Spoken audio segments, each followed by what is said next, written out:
Get started. Again, I want to welcome everybody. Thank you for taking time on your Sunday to be with us for an hour as our friend and colleague Jamie Hampton is going to share some of her pelvic pearls of wisdom. We have a class on demystifying the pelvic floor, talking about urinary incontinence. And Dr. Jamie's been practicing over 16 years. She's teaching worldwide. She's a leader in the industry of acupuncture and pelvic floor, women's health. So it's really a pleasure and honor. Jamie's also going to be presenting at the Perinatal Acupuncture Conference, which is going to be held in Los Angeles in June this year at Yosan University. So I'm really excited to have her for that. And then for today. So without further ado, I'm going to just let you take it away, Jamie. Thank you so much. And just to kind of mirror what Deb was saying, I really, really appreciate you all spending time with us on your Sunday. It's morning here in California, so I know it's afternoon some places in the world. It means an awful lot to us. And as we were saying before, kind of when we just logged on, that we're kind of pushing boundaries here, which is what Chinese medicine is all about, right? We've had the ability to adapt and evolve the medicine to suit our patients' needs. And to me, that's extremely important. It's really important work that we have a good, solid foundation. And from that foundation, we can, really kind of work with this very niche set of patients who oftentimes aren't getting help elsewhere, or maybe they've hit real barriers of entry. They don't know that they can get help for this. They just think that it's just the way that it's supposed to be. For sake of conversation here, we're going to be discussing urinary incontinence. And you always hear, oh, grandma had that, right? Like, oh, it's normal. Oh, you're postmenopausal. It's totally normal. Well, I'm here to tell you, in any stage, it is not normal. And specifically, it really impacts our birthing community because of all of the different factors that we'll cover today. But I really appreciate you stepping in and, using your TCM knowledge, which we all have a foundation in, and looking at it from a really different and fresh lens. So with that being said, let's go ahead and start. So what we're going to cover, we do have a limited amount of time today, but some things that are really, really important and that you see a lot of is actually, we're going to discuss the prevalence of pelvic floor disorders in your perinatal patients. I often get asked, oh, do you do fertility? Do you do family planning? Do you do postpartum? Well, my answer is always, if you have a pelvis, I can treat it, right? Like, we can be helpful. And so, I want to step outside of that idea that it's just a female or a gynecological or an obstetric issue. It's actually for everyone who has a pelvis. But again, we're going to discuss perinatal patients today. We're going to also define the three main types of urinary incontinence. Now, there are more types than that, which you'll see, but these are the types that we see most frequently in your patient population. And we're also going to discuss how we treat using acupuncture, using dry needling. And full disclosure, I've actually been dry needling full time. This is my 20th year anniversary. So I've been doing it a really, really long time, and I really, really love it. And I know it's a very, divisive topic. So, but to me, I consider what we do here and what we teach, technique. We're soft tissue doctors as well as internal. So we not only work with the chi and the blood, but we also work with the scaffolding that holds the chi and the blood together. And so dry needling can just be the ticket to actually help loosen up pelvic floor issues, to get your patient so they're no longer constipated or they no longer have urinary incontinence. Okay. So I just love it. It's a passion of mine. We do discuss too, how does acupuncture and dry needling help? I'm sure you get asked that by your patients every day, and we'll have really good answers for you to tell them. We discuss pelvic floor anatomy. One thing that is really important to me is you all feeling comfortable in knowing that we have no ego here. And if you feel timid about your anatomy, not a problem at all. To me, it's all soft tissue and it can all be treated. All right. And so there's no ego here in it. We're all learning together. And it's just something that you're going to document and discuss with your patient. For example, oh, we're in the, right-sided transverse perineum, and you can show them so they can feel comfortable and also a part of their treatment plan. And we also have some demo videos for you, which is exciting. Okay, so who am I? First of all, I'm your friend and I'm also your colleague. So I got started in healthcare at the Brigham and Women's Hospital. I was working under the lead cardiologist, the director of the cardiology department in Boston, Massachusetts.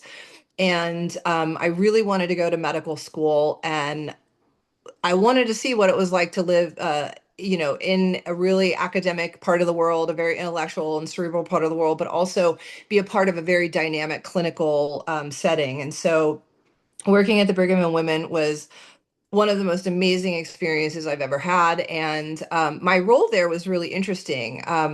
I was the only unblinded employee and participant on it was an NIH, multi-million dollar NIH funded study on atorvastatin and lovastatin, so they're your Lipitors and Crestors, and coupled with antioxidant therapy, and to see, if it made an impact on your patients, right? So if the values were better.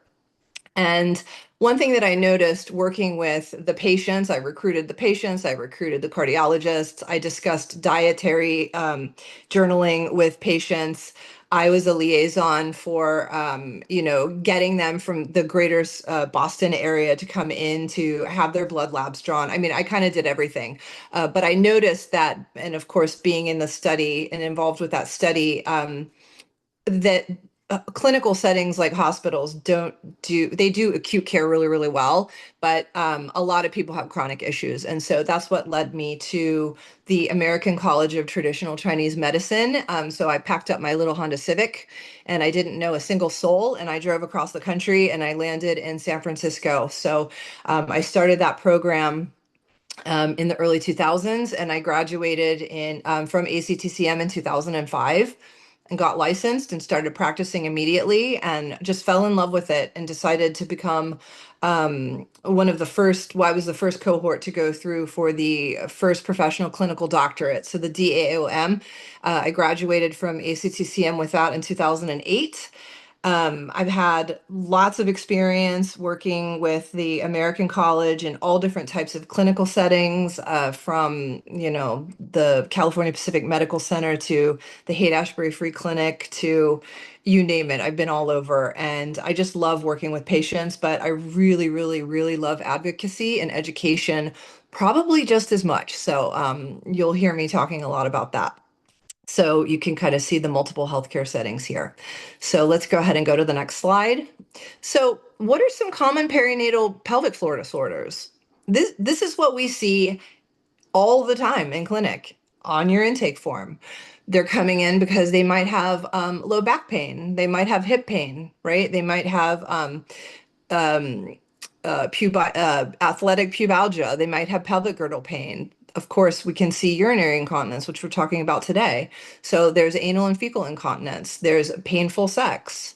So these are things that you're already treating, and this is what this is about. This is a really elegant little webinar that we're going to have today to talk about how easily and quickly and efficiently that you can treat these things. So we'll go ahead and go to the next slide. So the prevalence of perinatal pelvic floor disorders, as you can imagine, it's a lot. It's a lot because there are some factors besides, growing this, miracle inside of you.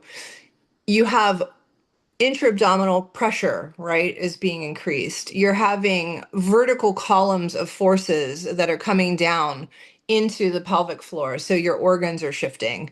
So what we're looking at structurally and, from an engineering standpoint is things are shifting around. And so your brain has to actually compensate for that and has to figure out new movement patterns, new sleep patterns, right? So in pregnancy, especially second and third trimester, there is a 1 in 3 probability that you're going to see this uh, pregnancy issues in pelvic floor for the second and third trimester. And then it's even more common. So for lumbopelvic pain. So you're going to see those are your patients who are coming in and they have SI joint pain. They've got, pubalgia, their groin is really aching. They might have, I've seen some soft tissue issues happening because the expansion of the lower abdominals have just expanded so quickly. They might have some nerve entrapment. They might feel really kind of numb around certain areas. 0 to 6 weeks postpartum here, urinary incontinence, we're looking at about the prevalence about 24%. Anal incontinence reports vary here, and we also have to consider if the patient has had an episiotomy.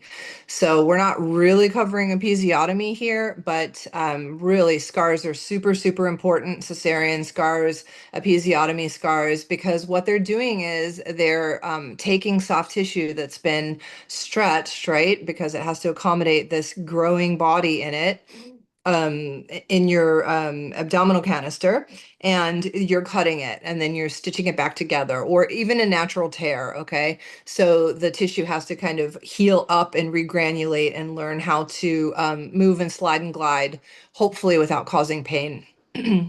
So pelvic girdle pain is very, very common. All that to say, it's really, really common and it's treatable.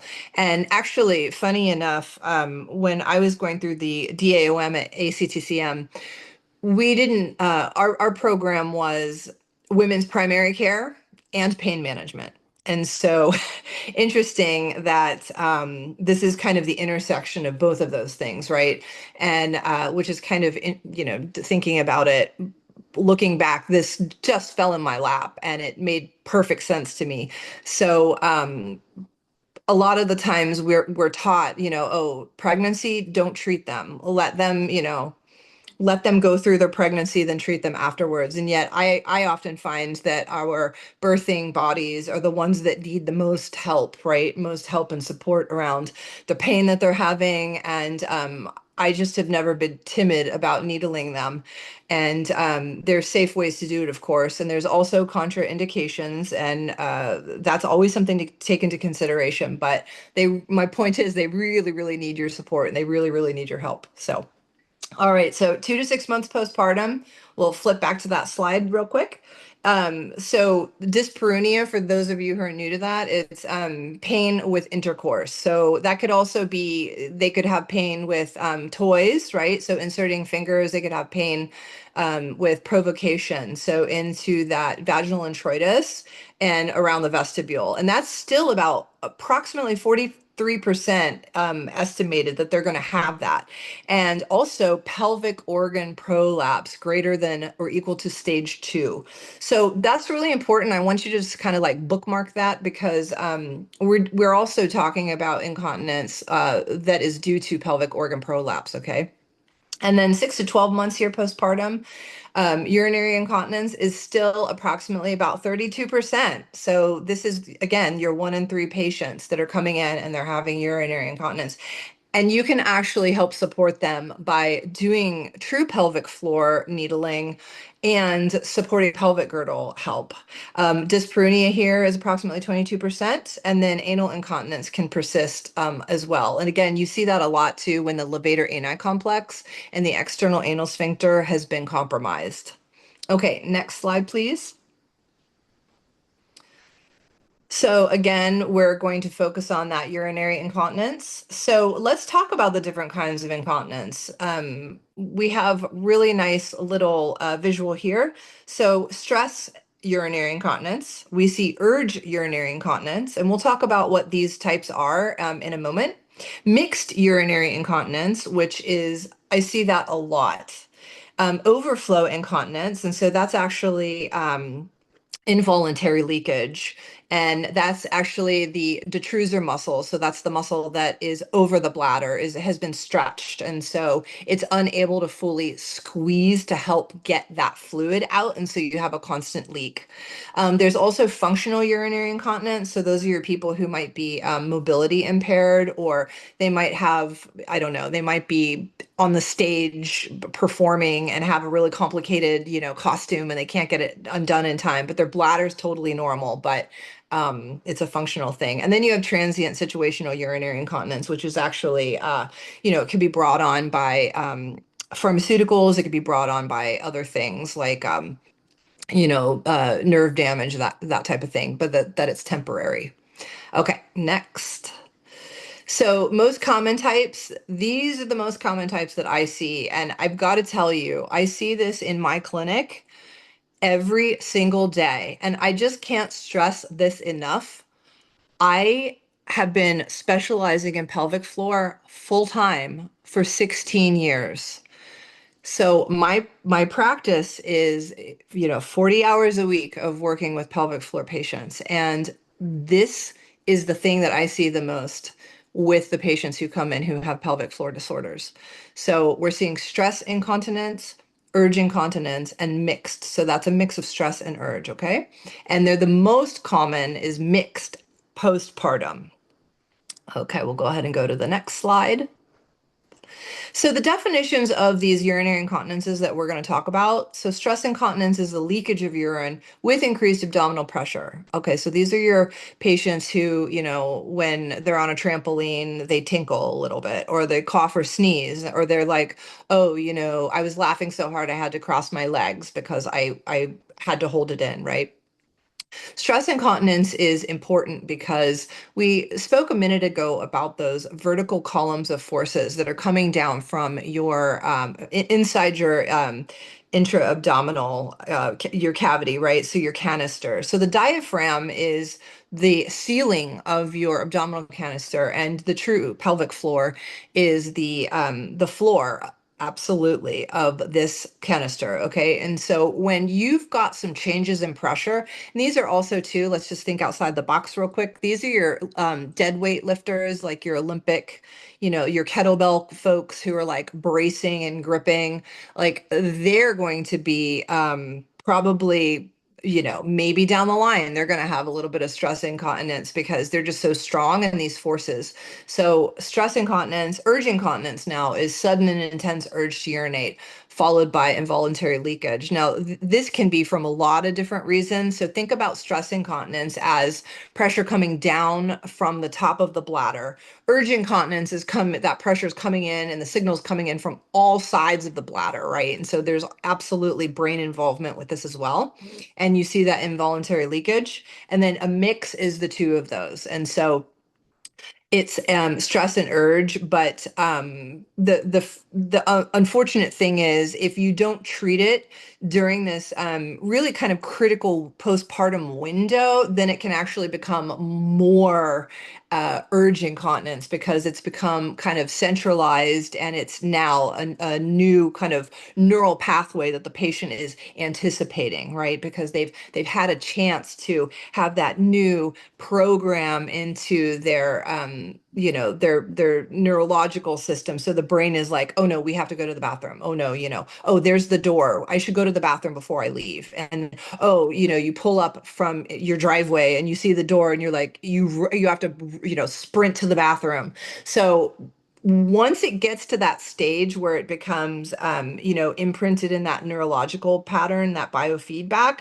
that becomes really difficult. So we want to stop that before that happens. That's kind of like if any of you are learning about central sensitization and peripheral sensitization, it's the same kind of thing.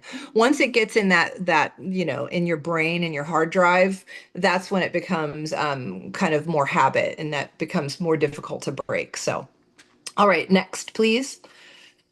So urinary incontinence in perinatal patients ranked by prevalence here across that timeline. So you can see in pregnancy, especially third trimester, these are the numbers in order that you see the most, because obviously in third trimester, we've got a baby, hopefully it's fully developed.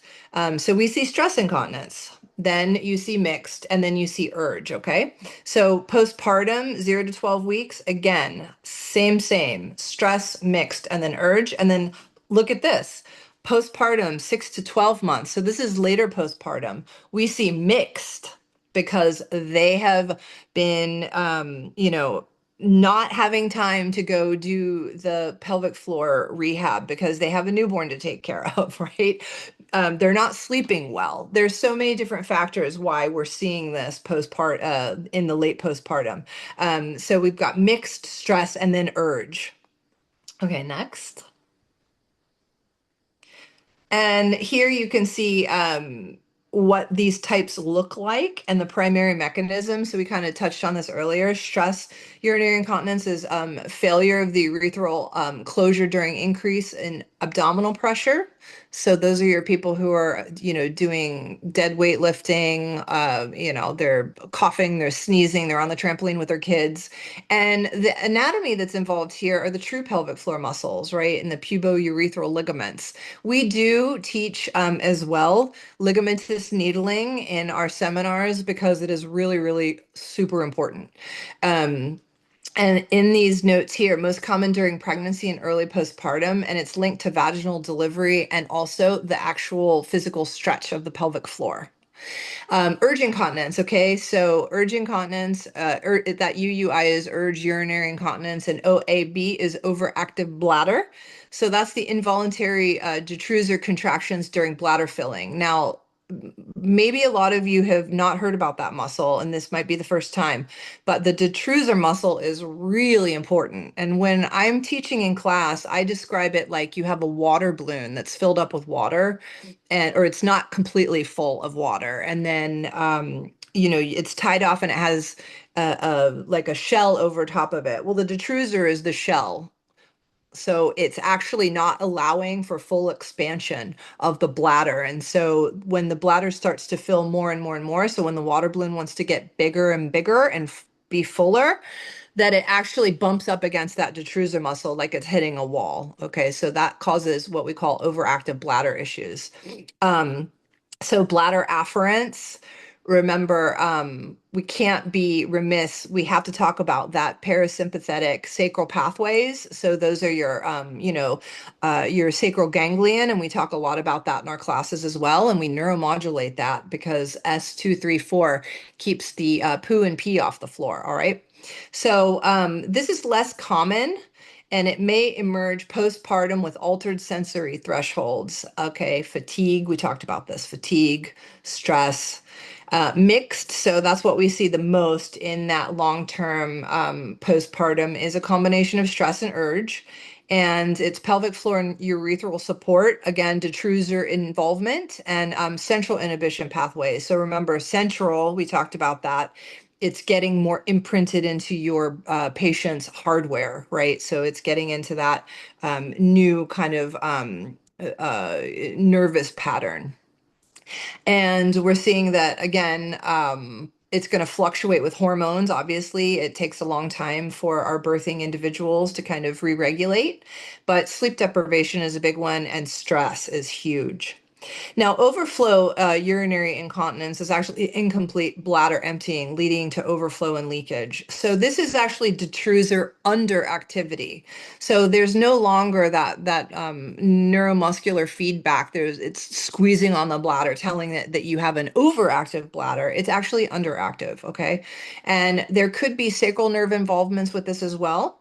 You could have some damage into that sacral ganglion by, nerve blocks, medications. You can even see it in tumors or cysts that are growing there. And it's rare, and it may follow a prolonged labor. So I actually have had cases in the past who have had this. And the way that patients have to deal with this is they have to self-catheterize, which of course we don't want them to do or have to do because, the risk of urinary tract infections and kidney infections is just insane. And then functional urinary incontinence. So you're just not able to get to the toilet and quickly enough, and that can be from non-neurological factors. We talked about this a second ago about mobility.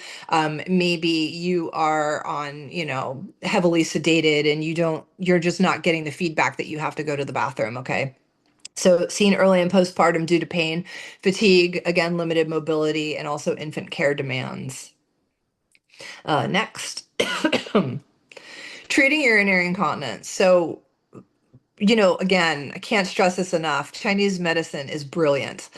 And it's given us a template in which we're able to employ it and evolve with it and to help evolve it.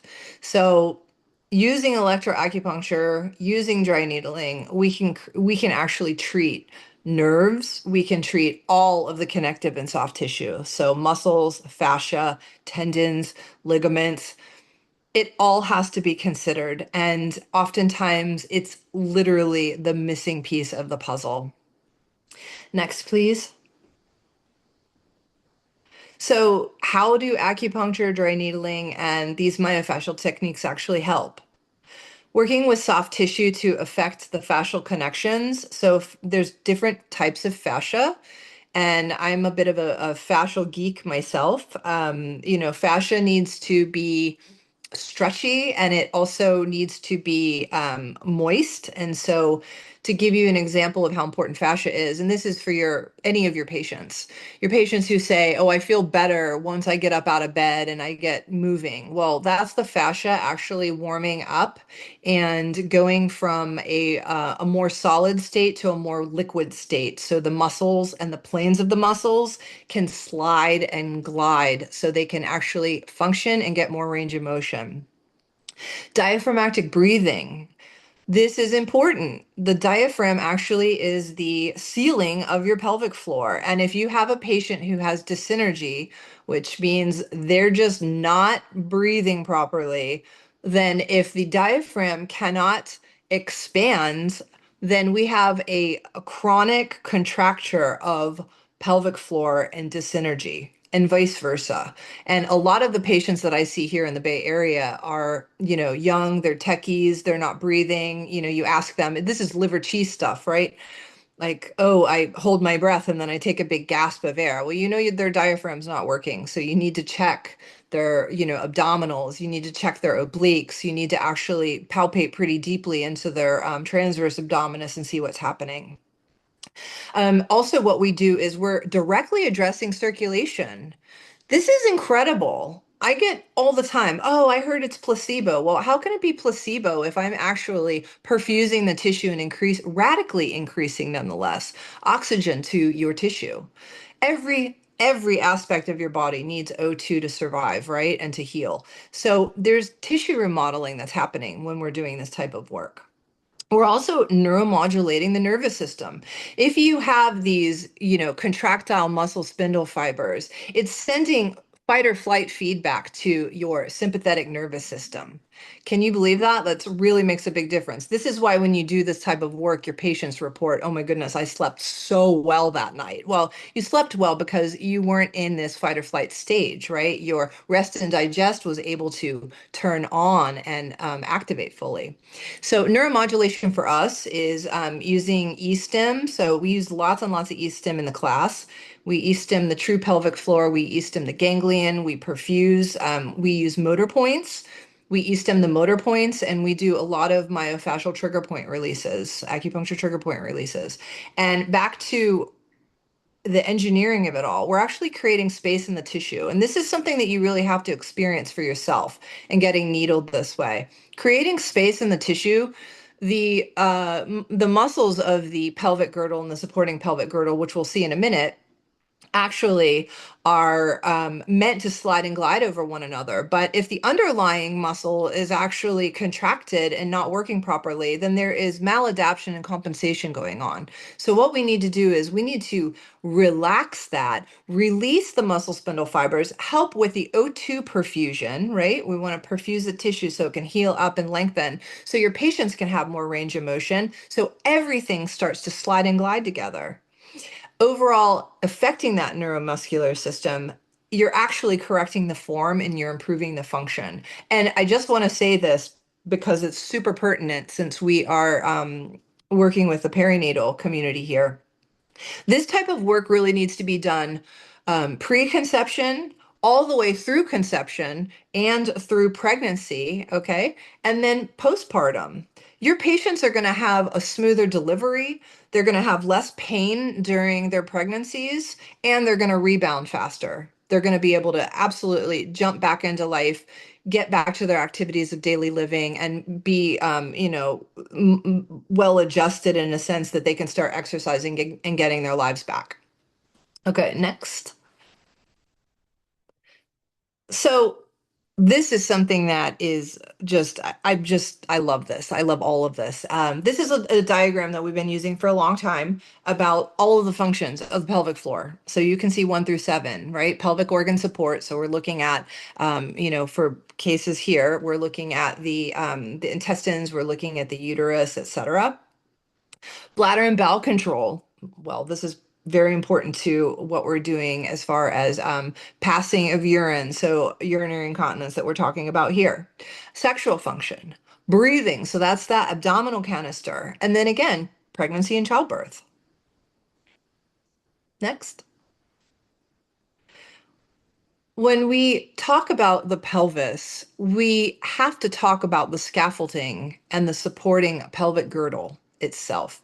Because as we know in the beautiful medicine that we practice, everything is yin and yang, okay? So you have to consider larger, more superficial muscles like the gluteal complex, like the pigogos. So those are your deeper muscles, like your obturators, your gemelli, your quadratus femoris, piriformis, but also the true pelvic floor muscles. And we'll get to those in a minute. All of these things actually fit together like we're all one big chain holding hands with our fingers entwined. So there is no hard stop from one muscle to another. And what complicates that and makes it really brilliant on top of that is all the fascia that's involved. So you have this really interconnected, interdigitated fascial network that allows these muscles to be velcroed on top of one another and to these deeper, harder structures like the tendons and ligaments. Let's go ahead and go to the next one. So this is just a really simple, I know a lot of us have treated piriformis syndrome, sciatica, SI joint issues. You can see this is a supportive structure that we work with. And a lot of our patients actually have hip pain. So you can see that greater trochanter and lesser trochanter of our femur. Okay, next.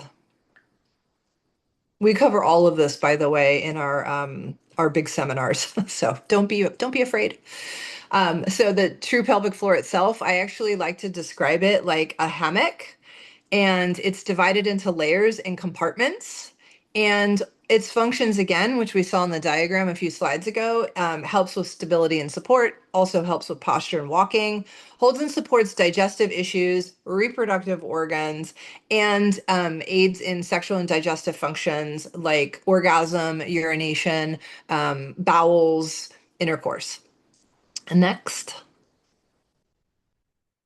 The pelvic diaphragm itself is the levator ani, which we'll talk about in a moment, and the coccygeus. So to me, I think the coccygeus actually should be a part of the true pelvic floor. And if I were an anatomist, I would make it a part of the pelvic floor because it's a big deal. It's a very, very big deal. And if I ever get the pleasure of meeting you all in person at my courses, um, I harp on the coccyx because it's really important stuff. But anyway, so the levator ani is 3 separate muscles, but again, remember they're all Velcro together and they all hold hands. So we're looking at the pubococcygeus. So for those of you who are intimidated by anatomy, pubo is pubis, coccygeus is coccyx. So iliococcygeus, ilio is ramus. Coccygeus, again, is coccyx. And then puborectalis pubis, and then rectum. So that tells you exactly where you are. When you're palpating, if you're on the external anal sphincter, if you go a little bit deeper, you're going to hit that puborectalis. Okay. So we'll go ahead and go to the next one. And this is looking caudally, right? So from cephalad to caudally. So we're looking inside the pelvic bowl. You can see how important that all is right there. And you can see, Josh, can you slide back? Can you please show them where the pubic symphysis is here? So you can see see the arrow. So pubic symphysis. Now go back to the anterior border of the sacrum. Yep. So it goes from, again, yang to yin. So posterior to anterior. Okay, let's go ahead and go to the next one. Perineum and transverse perineum. So perennial body is huge. That's our Ren 1. I'm always astonished when people in class have never needled Ren 1 or do one. This is paramount for us. And we will teach you how to do that very, very quickly and safely for not only your patient, but for yourself. Okay. So superficial and deep transverse perineal muscles, these are the thin muscles located in the urogenital triangle. They help support the pelvic floor, and they are especially important for maintaining urine and fecal continence, and they help prevent prolapse. Okay, next, please. And a little slide of what that's going to look like. So anal triangle is the ischiotuberosities posterior to the coccyx, and then the perineum is dead smack in the middle, and then the genitoureteral triangle is along what we call the ischiorami. So Josh, can you show them what the ischiorami is with your, yeah, so this is this bone here, yep, all the way to the pubis. So you're going to trace that bone there. So these muscles that line there are super important for helping with clitoral engorgement in men, obviously penile engorgement, and help with excreting and squeezing the urethra to get the urine out. Okay, next, please. Other important structures here, we talked about ligaments a minute ago, super important. We see a lot of sacrotuberous ligament issues in later pregnancy. Fascial adhesions, huge, huge, huge. Remember what we do too with the needle. The needle is our tool, is soft tissue. So you can really, really affect soft tissue really radically, very quickly. We're also working with trigger points and bands and the more delicate superficial muscles of the pelvic floor, which are the bulbospongiosus and the ischiocavernosus. And I always check out what's going on in the mons pubis. So the labia majoris, and then also the labia minoris. Okay, next, please. The ligaments here, it's really the duct tape that keeps all of the, structures held up together. Okay, next. Ligaments here again. So we're looking from cephalad to caudal. Okay, next. And my ACL. When you have a patient who says, I have an ACL tear, I'm like, but do you? That's my anococcygeal ligament. So they obviously mean their anterior cruciate ligament in their knee, but like our unfortunate Lindsey Vaughn, and hopefully she gets better soon. Okay, next. And we're looking at the deep transverse perennial muscles. You can see how they're kind of all interdigitated there and how they anchor at these hard bony structures. Next. Again, the pubic symphysis, super important, really, really important, especially for anybody who has urinary issues. Okay, next. And then this is our guy model. And this is a model more pertinent to us at the moment. So you can see just nice, simple anatomy here in 3D. Bulbo and the ischio here. And then the nerves in the plexi. So lumbosacral plexi, we're going to actually neuromodulate them. We're going to mobilize the soft tissue that's around them. the lumbococcygeal plexus. This is actually really huge. We're not talking about that today, but you may have patients who have had, tailbone breaks. They might have, uh, you know, any kind of pain down there as far as like pudendal neuralgia. They might have, numbness and tingling in the pelvic floor. And then we're also going to talk about sympathetic and parasympathetic. So how important that is to make sure that everything's working so your patient does not become imprinted into fight or flight, so they don't have the anxiety around it, so they are able to toilet without that issue. Okay, next. Sacral plexus, you can see that anterior border of the sacrum here with all of our S2, 3, 4 that are coming in, actually innervating and moving into that pudendal nerve. Okay, next. And beyond the needle. This is something that you're not going to get anywhere else. So important. We work with a really, really niche group of patients who have been, they have medical trauma. They've been, like gaslighting is normal to them. They've been misdiagnosed. So our job is to be as informed as possible about what they're coming in for. So ethics and also consent. Informed consent is something super, super important. When you are with your patients, they have to trust you, and you have to onboard them very quickly and get them to understand what you need to do, where you need to do it, and involve them in their treatment. So communication, really, really important. Using appropriate terminology, neutral terminology, and creating a safe space, and letting them know that, they are being seen and heard. I hear and see all the time patients say, like, I was hopeless. I didn't think that there was anything else that could be done for me. And, walking them through it and helping them make sense of things and communicating in a way that is, setting up patient expectations, but also giving them, hope is so important.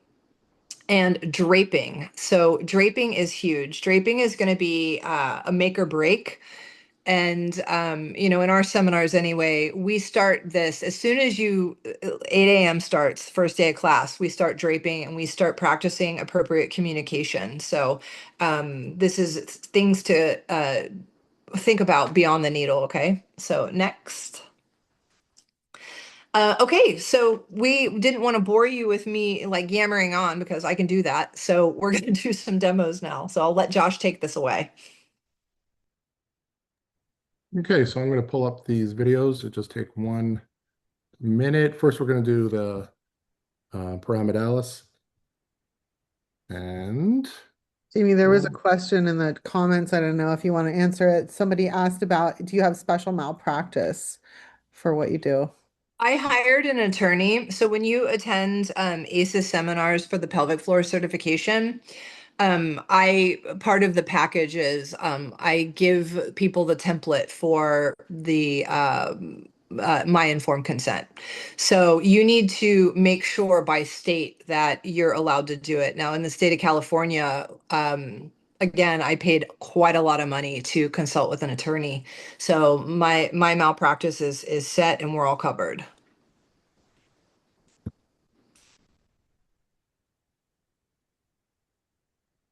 So pyramidalis, let's go ahead and do this one. This is one of my favorite ones that a lot of people don't know about. I always love, I like information. I think the more we know, the better, but the more we know, the more we realize we don't know. So I hope that this is something fun and exciting for you, because I really love the pyramidalis and I do it all the time.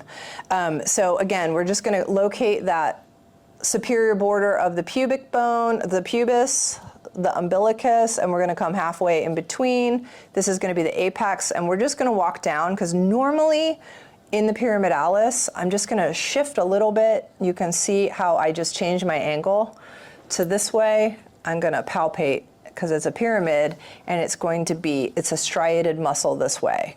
So I just want to cross fiber it. So there's hers there.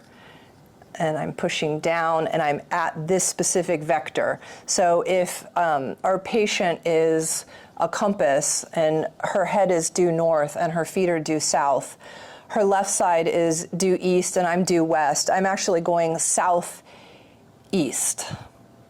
I'm going southeast and I'm needling in a southeast direction, if that made sense. So north, south, east away from me, I am west. I'm needling southeast, okay? One thing that we'll talk about as well in this lecture series is another very important part of showing up and being with your patient and getting really great results is your spatial relationship to the patient.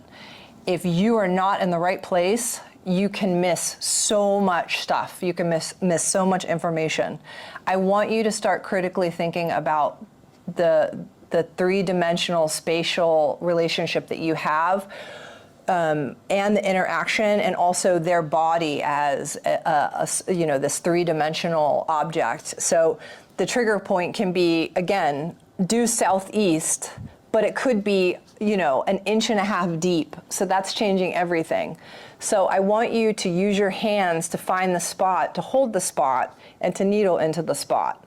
Then it'll all start to make sense about, wow, that was, slightly off. If I would have been due west, I would have completely missed the objective, okay?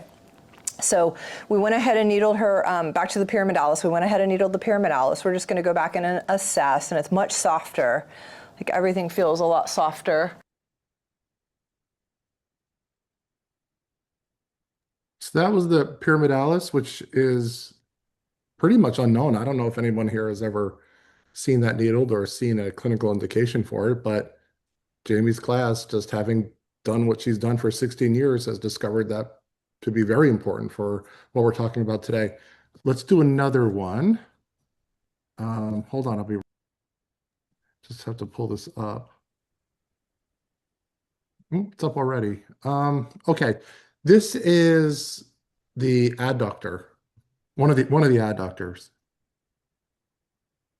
And I started it. Hold on, let me go ahead and share. Okay. Remember where the landmark is important here, actually, because we're dealing with a femoral artery. So what we're gonna do here is, whoops, stepping on your stuff. You're gonna wanna, look at his adductor longus. So you see that? Mm-hmm. See his adductor longus? So it's on the border between medial to the femoral artery and lateral to the longus. And he's a little bit too flexed for me. Is that okay? Mm-hmm. I wanna slacken it up a bit. So I'm just gonna palpate.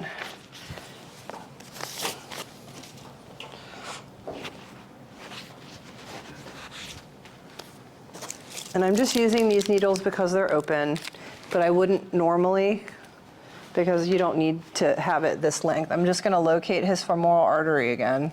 So he has a really nice femoral artery. I'm gonna mark it because this is my habit to do. Is it okay that I write on you?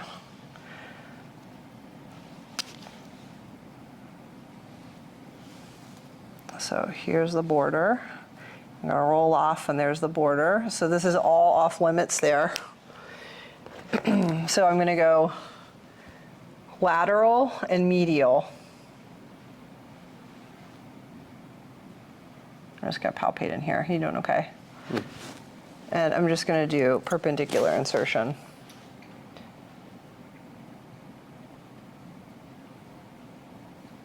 Are you okay? Mm-hmm. Pressure spreading. And I'm gonna fan here. So I'm gonna fan since I'm at this angle, so towards Lee.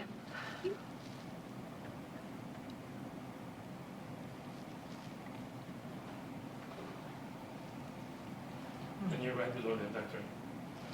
I'm actually just lateral to it. But when you fan, you cannot fan. Oh yeah, I'm under, yeah. So that's the pectoral.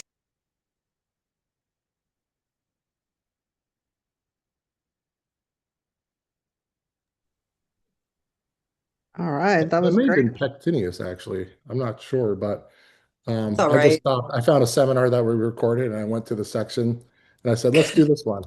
But you'll see more demos at the conference in LA. Jamie's going to do some more demos, so you'll get to ask questions and see her palpate and locate. And Lolaine will be there to be the model and Jamie's assistant. So it's going to be a great Yeah. team, I think. Yes, we're It's excited to always a have great you. team. Yes. Yeah, so if anybody would like to join us, we have a special promo code. Just type in the word Jamie for the next week. There's a 20% discount. The conference this year will be available online, so you can have it live streamed. At some point, it will be sold as a recording, but we still honestly don't have the one from last year, so it's taking a little longer. So yes, Jamie's going to be one of the phenomenal speakers, all on perinatal health. We have many different ones. Dr. Austin, I'm going to be speaking as well. We have Heidi Brockmeyer. So I brought in a nice diversity, a little bit of pregnancy, a little postpartum. Definitely, the pelvic floor seems to be a big topic and something I feel really passionate we should all know more about. Even myself, I'm really looking forward to learning from you, Jamie. So thanks. Thanks for Oh my gosh. being here. I just, it's so much fun. And let me just say this, like, no one was doing it when I started. And it just was a natural intersection to do pain management and women's primary care. And now it's grown to, men, I mean, your athletes, everybody. And it's just, you're going to help so many people when you start to incorporate pelvic floor work. And I just am so passionate about it. And I'm so thrilled to see everybody getting so jazzed about it because when I started, 16 years ago, there was no one. It was just, oh, you got to go to the urologist or, oh, you got to go to the gynecologist. And their hands were tied. They're like, we don't know what to do. And now, fast forward to now, 2026, there's so much more treatment available and just all the years of clinical experience that I've had is really about distilling it and consolidating it and teaching you all so you can really help this desperate population. So I'm so thrilled to see everybody there and getting pumped about how excited you guys are. So Yeah. Yes, yes. One thing that I'd like to add too is you don't have to, you can learn this and incorporate into your existing practice in any way. And of course, the Lolaine does it, for example. So while Jamie does this full time, Lolaine has several pelvic floor patients in any given week and more coming because now with physicians coming in, you talking to them about what you do and talking with them in language that they get, she's mhm. getting even more referrals now. So, Lorraine, you had a urinary incontinence pelvic floor patient and these results will just blow your mind because these patients have no other real alternatives and they have an area that has never been worked on, let alone looked at, and you Mhm. will offer them all these other techniques. So it's perfect for perinatal. It really, like Jamie, you were saying, I mean, from before conception all the way postpartum, you saw those stats too, 6, 12 months later, years later. And those patients all need help, and now they have answers. So I'm really psyched. And Yeah, we'll show you how to use the skills. We'll talk about that, incorporating them into your practice as well. So. Oh, and yeah, we have a question. Definitely, Jamie will be at FOSOMA as well. So you have an awesome West Coast conference and an East Coast. So woohoo. we're lucky to be doing both. And Deb, thank you for the opportunity. Yeah, Absolutely. thank you so much. I'm really excited about this. Yes, we're so happy that you are here today, and we look forward to having you. And anyone who'd like to join us in California or online in June, we're going to be doing a couple other free classes coming up next month. We're going to have Lynn Taylor, and she's going to talk about something. We'll be announcing it soon, but we will send out the recording for everyone who was here live. Thank you all for being here, and have a wonderful day. Thanks, Jamie. Thank you guys. Oh, Bye. bye, Thank you, everybody. everyone. Bye. Bye. Thanks, Thank Deb. Have a great you. day. Bye-bye. Hi, Revital. Hello. It's nice to see familiar names. Lisa, Carmen. Yay. Thanks for being here on a Sunday. Everybody have a good day.